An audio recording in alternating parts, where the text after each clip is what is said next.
nosso reino existe a nossa vontade, a nossa verdade, não é? Quem contraria nossa vontade é como se estivesse nos rejeitando. Mas, e o reino de Deus? O reino dos céus, como ele é? Como devo alcançá-lo? Será que o meu reino não pode se adaptar ao reino de Deus? Conheça através da Bíblia a forma verdadeira de alcançar o reino de Deus e dos céus. Todas as pessoas pensam que na igreja, onde tem as pessoas que buscam a Deus, vai sempre encontrar pessoas fiéis, pessoas justas, pessoas que querem a verdade. É isso que se espera dentro de uma igreja, onde está se buscando a Deus, não é verdade? Mas o Senhor Jesus fala do reino dos céus, e você tem que saber sobre o reino dos céus. Você tem que saber para que você se situe dos perigos que acontecem aqui neste mundo. Jesus falou em parábola, dizendo o seguinte: o reino dos céus é semelhante ao homem que semeia boa semente no seu campo. Mas, dormindo os homens, veio o seu inimigo e semeou o joio no meio do trigo e retirou-se. E quando a erva cresceu e frutificou, apareceu também o joio. E os servos do pai de família, indo ter com ele, disseram-lhe: Senhor, não semeaste tu no teu campo boa semente? Por que tem, então, joio? E ele lhes disse: um inimigo é quem fez isso. E os servos lhes disseram: queres, pois, que vamos arrancá-lo? Ele, porém, lhes disse: não, para que, ao colher o joio, não arranqueis também o trigo com ele. Deixa crescer ambos juntos até a ceifa. E por ocasião da ceifa, direi aos ceifeiros: colhei primeiro o joio e atai-o em molhos para o queimar, mas o trigo ajuntai-o no meu celeiro. Bem, muito interessante que Jesus ele falava por meio de parábolas justamente para que os que estivessem interessados procurassem saber. Muitas vezes, quando a gente vai ler a Bíblia, quando a gente vai ler a palavra de Deus, tem vezes que a gente não entende. E só insiste em procurar, insistir naquela leitura, naquela meditação, aqueles que realmente se interessam em saber. E Jesus está falando o seguinte, que no reino dos céus, aonde ele planta, aqui neste mundo, ele está falando das pessoas que buscam a Deus, elas ouvem o que o Senhor Jesus traz, que é a boa semente no seu campo, que é a palavra dele. A palavra de Deus é os pensamentos dele, é o espírito dele. Por isso é importante você, ouvinte, ler, meditar na palavra de Deus, também trazer a sua Bíblia quando você vai à igreja, para você conferir e para você também tirar suas próprias conclusões do que a palavra de Deus. Eu gosto muito de levar a minha Bíblia na igreja, porque eu não quero ficar apenas dependendo que o pastor mastigue tudo para mim. Eu quero raciocinar, eu quero observar, eu quero procurar. Por que eu quero tanto isso? Porque é interesse. E por que eu tenho esse interesse de ler e entender a palavra de Deus, de procurar? Porque a mim me interessa os pensamentos de Deus. Para que os meus pensamentos se sujeitem aos pensamentos de Deus, eu tenho que raciocinar e perceber qual é o pensamento de Deus e qual é o meu pensamento. Então, o Senhor Jesus disse que no reino dos céus é semelhante ao homem que semeia a boa semente no seu campo. Quer dizer, ele fala dessa boa semente, que é o Espírito dele. Jesus, ele que planta essa boa semente. Mas, dormindo os homens, veio o seu inimigo e semeou joio no meio do trigo e retirou-se.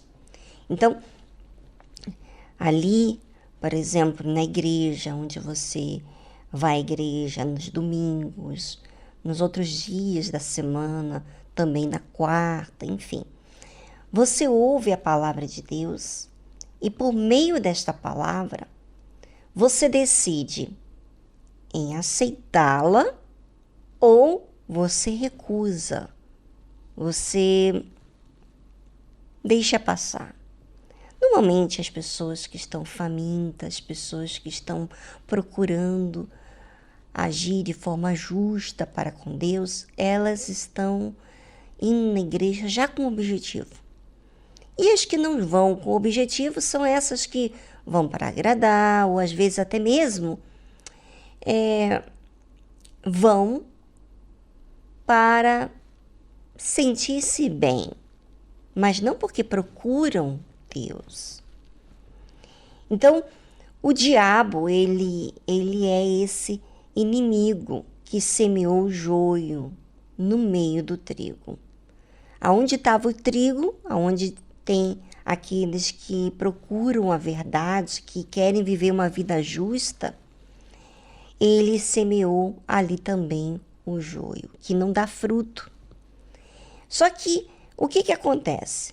O joio não aparece quando ele é pequenininho, quando ele está como sementinha. Ele aparece quando ele cresce. Como diz aqui, e quando a erva cresceu e frutificou, apareceu também o joio. Então, o joio não era detectado enquanto ele era uma sementinha. Mas quando cresceu o joio e o trigo, que estavam entrelaçados, o trigo juntamente o joio estava ali, então se apareceu quem é trigo e quem era o joio. E assim também é na igreja, sabe? Quando você tem uma autoridade, quando você conquista, quando você tem outros que sujeitam a você, aparece quem é quem. E é nesse momento eu gostaria que você avaliasse quem você tem sido. Vamos a uma trilha musical? Vamos então, e já voltamos após ela.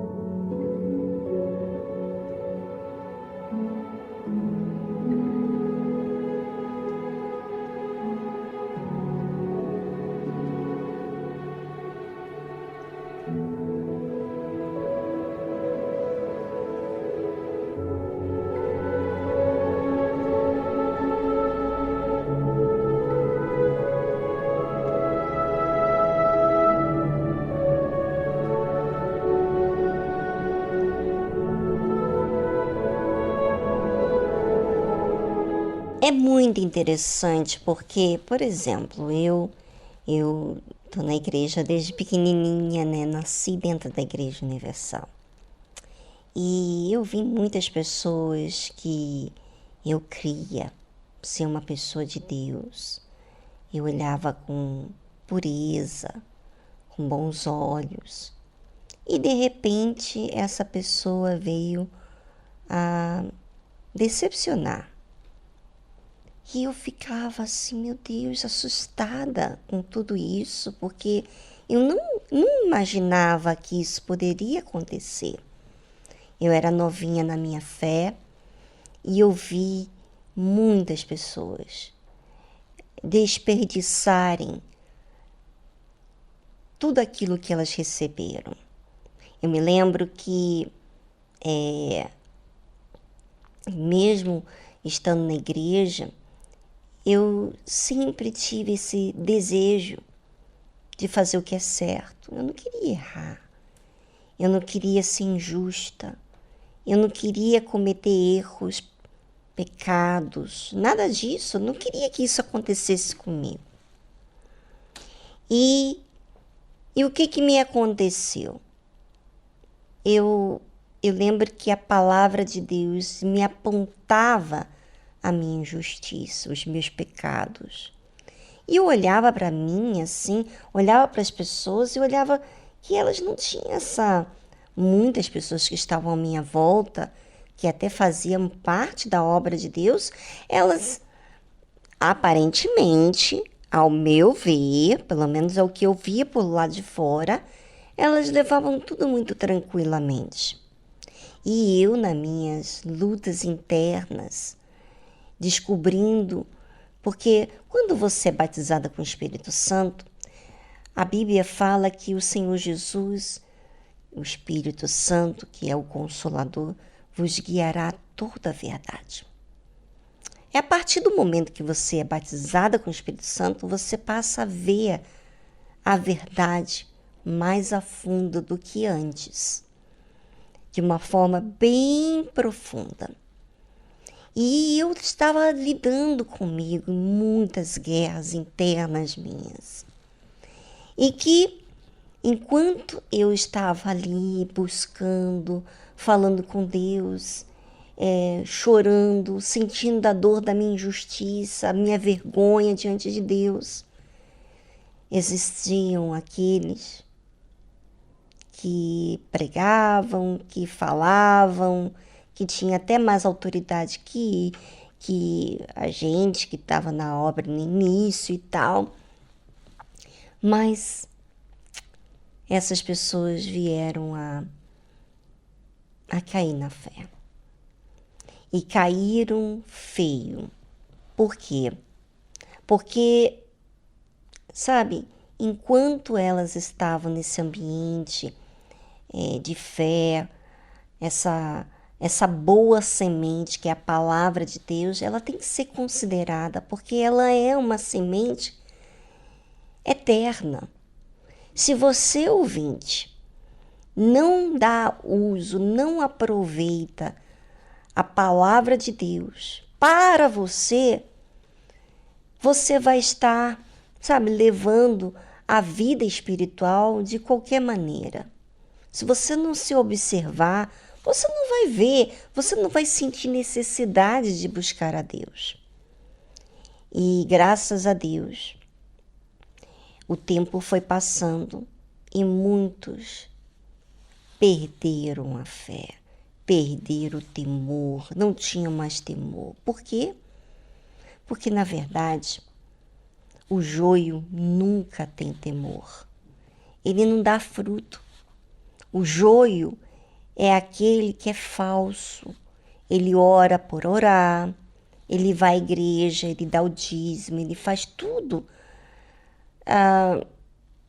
Faz tudo por fazer, mas não com verdade.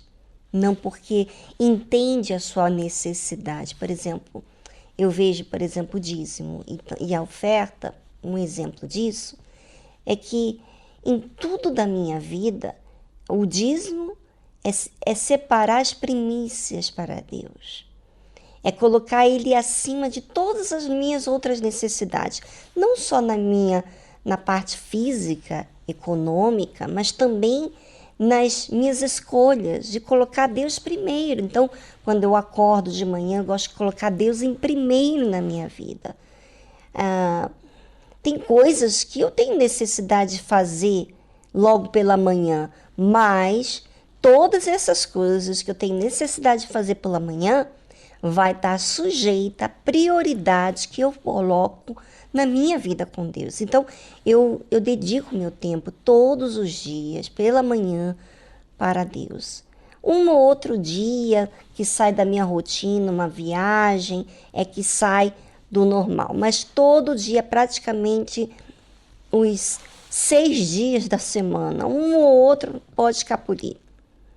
mas eu tenho essa regra. Por quê? Porque eu valorizo essa boa semente.